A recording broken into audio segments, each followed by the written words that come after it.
여러분, 혹시 학창 시절에 시의 숨은 일미를 찾느라 진땀 뺐던 기억 다들 한 번쯤 있지 않으세요? 오늘은요, 바로 그 정답 찾기식 독서에서 벗어나서 책을 온전히 나만의 경험으로 만드는 새로운 방법에 대해 이야기해 볼 거예요. 책을 읽는 올바른 방법, 과연 그게 딱 하나만 있을까요? 한번 생각해 보세요. 어쩌면 우리는 자신도 모르게 정답은 하나야 라고 강요받아온 건 아닐까요? 오늘 우리가 나눌 이야기는 바로 이 질문에서부터 시작합니다. 자, 이게 오늘 이야기의 핵심이라고 할 수 있는데요. 왼쪽은 우리한테 아주 익숙한 탐정 모델이죠. 작가가 어딘가에 숨겨둔 단 하나의 의미를 막 찾아 헤매는 방식이요. 근데 오른쪽을 한번 보세요. 공동 창작자 모델.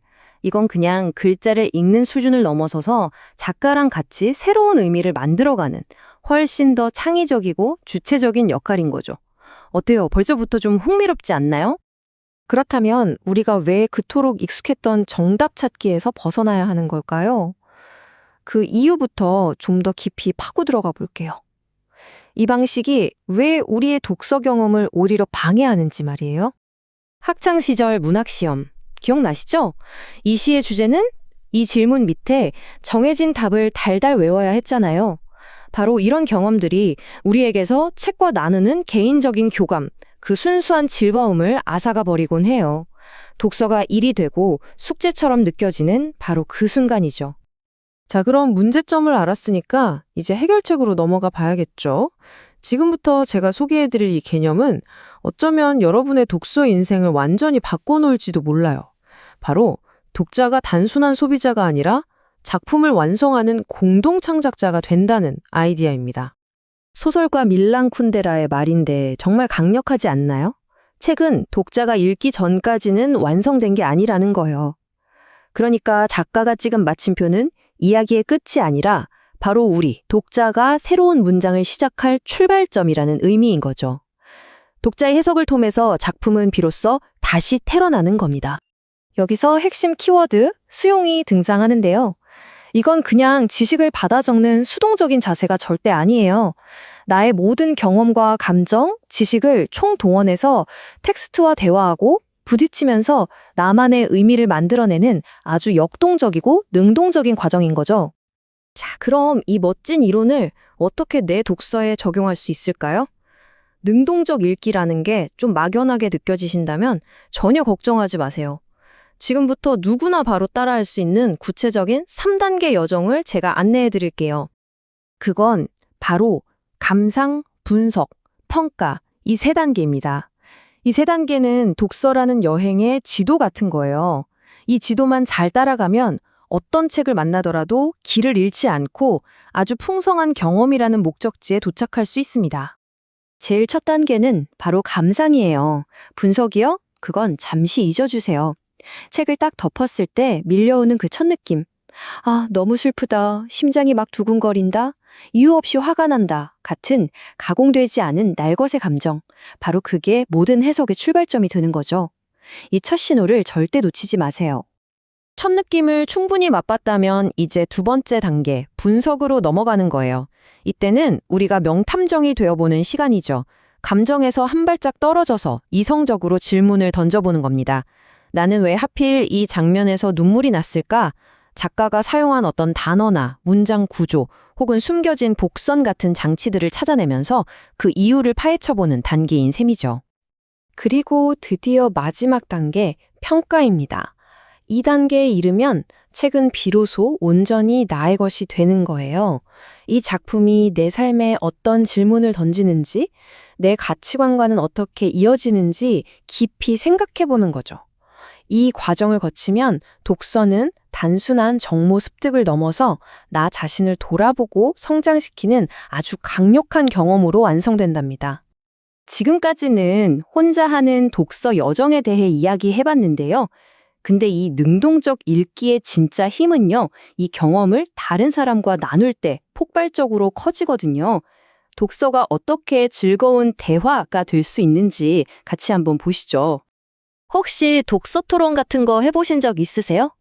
진짜 신기한 게 똑같은 책을 읽었는데도 사람마다 전혀 다른 걸 발견하고 완전히 다른 감정을 느끼거든요.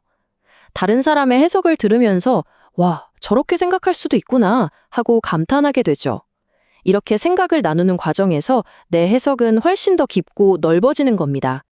결국 핵심은 이거예요. 책장에 그냥 꽂혀 있는 책은 어쩌면 그냥 종이와 잉크 뭉칠지도 몰라요. 하지만 우리가 그 책에 대해 이야기하고 질문하고 때로는 막 논쟁할 때 바로 그때 그 안의 이야기는 생생하게 살아 숨쉬기 시작하는 거죠. 자, 지금까지 새로운 독서법에 대해 많은 이야기를 나눠봤는데요. 그럼 우리가 왜 이렇게까지 책을 읽어야 할까요? 그냥 책을 더 잘 이해하기 위해서요? 아니에요. 여기에는 훨씬 더 크고 중요한 목표가 숨어 있거든요.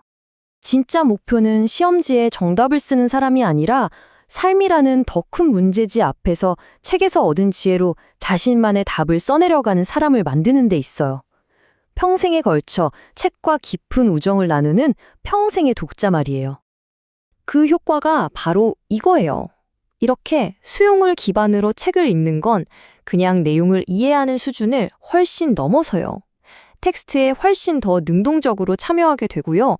이게 진짜 맞나? 하고 비판적으로 생각하는 힘도 길러주죠. 그리고 궁극적으로는 나는 어떻게 살아야 할까? 라는 자신만의 가치관을 세우는 데까지 직접적으로 도움을 주는 거예요. 자, 이제 선택은 여러분의 몫입니다. 다음에 펼쳐들 책을 통해서 어떤 새로운 세상을 창조하시겠어요? 더 이상 탐정이 아닌 위대한 공동 창작자로서 떠날 여러분의 새로운 독서 여정을 응원하겠습니다. 혹시 문학 수업 하면 좀 지루하고 딱딱했던 기억이 먼저 떠오르시나요? 여기 문학 교육에 대한 생각을 완전히 뒤집어 놓을 새로운 관점이 있습니다. 지금부터 한번 제대로 파고 들어보죠. 다들 학창시절 문학 수업 하면 떠오르는 장면이 비슷할 거예요. 조용한 교실, 책상 위에 놓인 문학 전집, 그리고 선생님이 칠판에 써주시는 작품 분석을 열심히 받아 적던 바로 그 모습 말이죠. 네, 맞아요. 우리는 주로 작품의 주제가 뭔지, 이 상징은 뭘 의미하는지, 작가의 의도는 무엇이었을지를 파악하는데 정말 많은 시간을 썼습니다. 마치 정해진 답을 찾아가는 과정 같았죠. 사실 이런 방식은요, 문학 작품을 그냥 주어진 정보처럼 소비하게 만들 때가 많았어요. 그러다 보면 작품과 나 사이에 어떤 보이지 않는 벽이 생기는 것 같기도 하고요. 작품을 진짜 내 것으로 만들 기회는 좀 부족했던 거죠. 그런데 바로 그 벽을 허물 아주 흥미로운 아이디어가 있습니다. 바로 생산을 위한 문학이라는 개념인데요. 말 그대로 목표를 바꾸는 겁니다. 단순히 읽고 이해하는 것에서 직접 무언가를 만들어내는 것으로요. 아주 간단히 말하면 우리가 앉아있던 독자의 자리에서 창작자의 자리로 한번 옮겨가 보는 거예요. 위대한 작품을 그저 감상하는 데서 그치는 게 아니라 그 작품을 하나의 재료로 삼아서 나만의 이야기를 직접 만들어 보는 거죠. 자, 이 그림이 핵심을 딱 보여주는데요. 기존에는 작가가 만든 텍스트를 독자가 해석하는 데서 끝났잖아요. 하지만 이 새로운 방식에서는 독자가 그 텍스트를 바탕으로 자신만의 새로운 독자 텍스트를 창조해냅니다.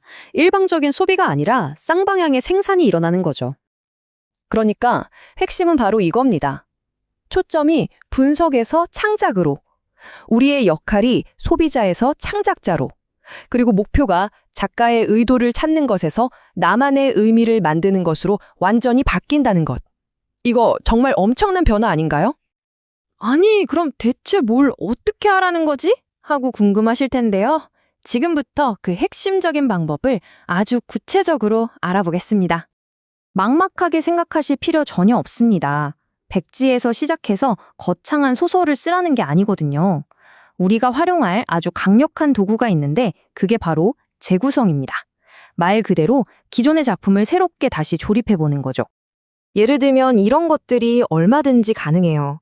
어떤 시를 읽고 그걸 짧은 소설로 바꿔본다거나 우리가 미워했던 악당의 입장에서 이야기를 다시 써볼 수도 있죠.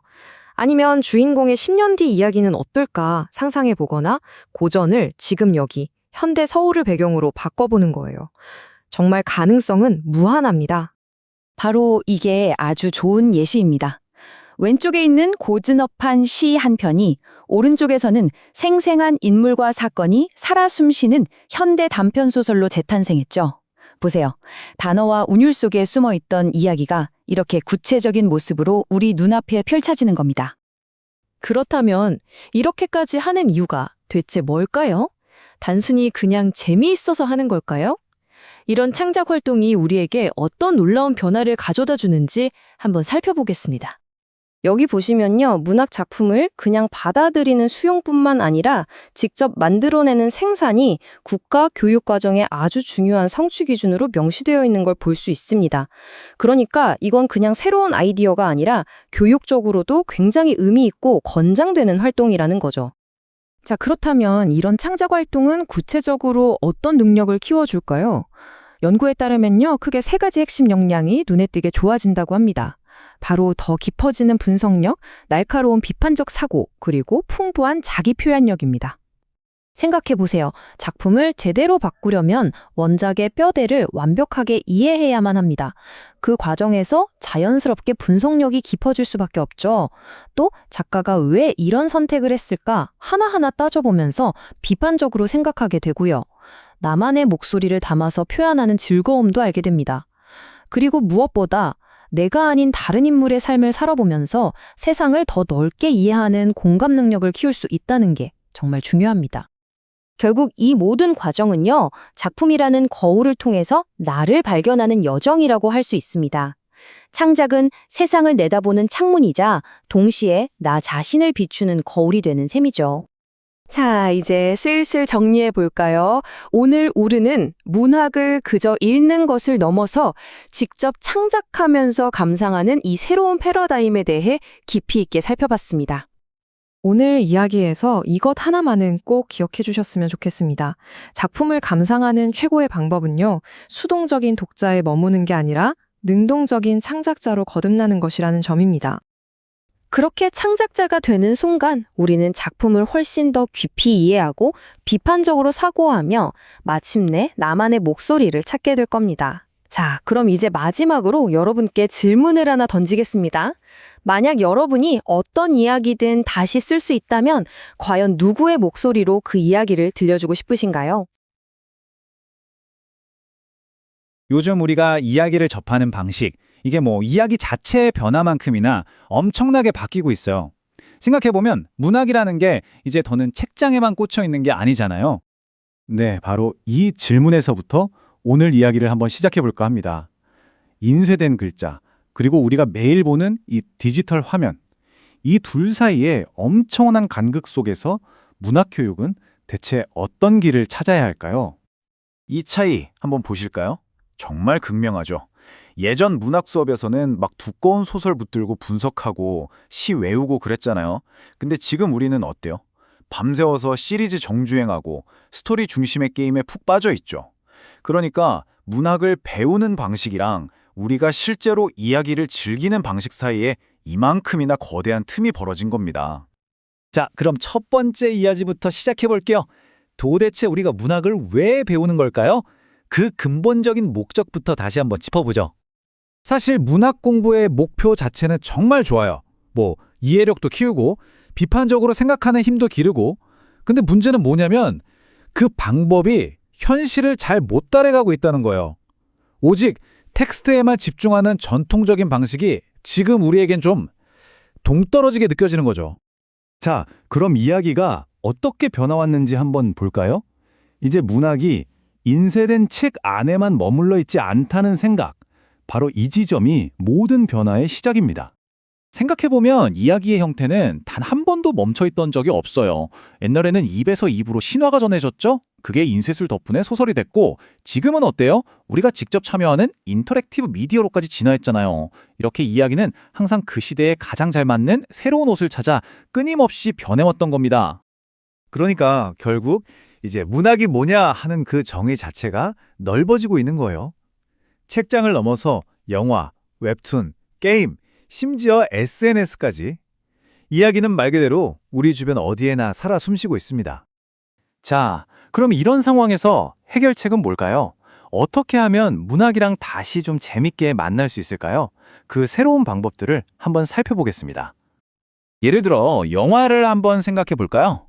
원작 소설에 있는 딱 한 줄의 문장이 감독의 상상력을 거쳐서 어떻게 스크린 속 한 장면으로 만들어질까요? 왜 저렇게 표현했을까? 이런 감독의 선택을 원작이랑 비교하고 분석하다 보면 그냥 글자만 읽었을 때는 몰랐던 더 깊은 의미가 보이거든요. 영화가 그 자체로 또 하나의 훌륭한 문학 텍스트가 되는 거죠. 웹툰도 마찬가지예요. 이거 그냥 그림이 곁들여진 글이 아니잖아요. 스크롤을 내리는 그 속도감, 갑자기 나오는 배경음악, 심지어 독자들이 다는 베스트 댓글까지 전부 이야기의 일부가 되기도 하죠. 이건 정말 완전히 새로운 문학 형식이라고 봐야 합니다. 그런데 비디오 게임은 여기서 한술 더 뜹니다. 메트로 2033 같은 게임을 생각해보세요. 플레이어는 더 이상 구경꾼이 아니에요. 내가 바로 이야기의 주인공이 돼서 직접 선택하고 행동하고 그 결과까지 책임져야 하죠. 말 그대로 나의 선택 하나하나가 곧 이야기가 되는 정말 적극적인 문학 체험인 셈입니다. 자, 보세요. 독자가 그냥 보는 사람에서 이야기의 참여자가 됐어요. 그럼 여기서 딱 한 걸음만 더 나아가 볼까요? 독자가 아예 작가가 되어버린다면 그때는 무슨 일이 일어날까요? 바로 이게 하이퍼텍스트나 인터랙티브 픽션이라고 부르는 것들의 핵심이에요. 이야기 중간에 선택지가 나오고 내가 뭘 고르냐에 따라서 전혀 다른 이야기가 펼쳐지는 거죠. 결국 독자 한 명 한 명이 전부 자신만의 고유한 스토리를 경험하게 되는 겁니다. 좋아요. 그럼 이렇게까지 하는 이유가 뭘까요? 이런 새로운 방식이 우리한테 구체적으로 어떤 도움을 줄 수 있을까요?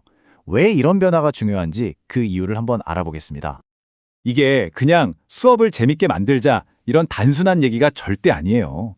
수많은 미디어를 비판적으로 읽어내는 힘, 그걸 또 창의적으로 해석하는 능력, 그리고 다양한 시각에 공감하는 마음까지. 사실 이런 것들이야말로 지금 이 디지털 시대를 살아가는 우리 모두에게 정말 꼭 필요한 능력 아닐까요? 근데 여기서 혹시 오해하시는 분들이 있을까봐 짚고 넘어갈게요.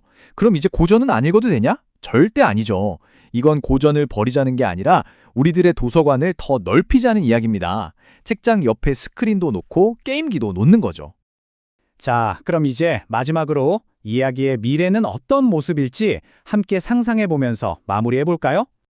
어쩌면 미래의 이야기는 더 이상 한 사람이 쓰지 않을지도 몰라요.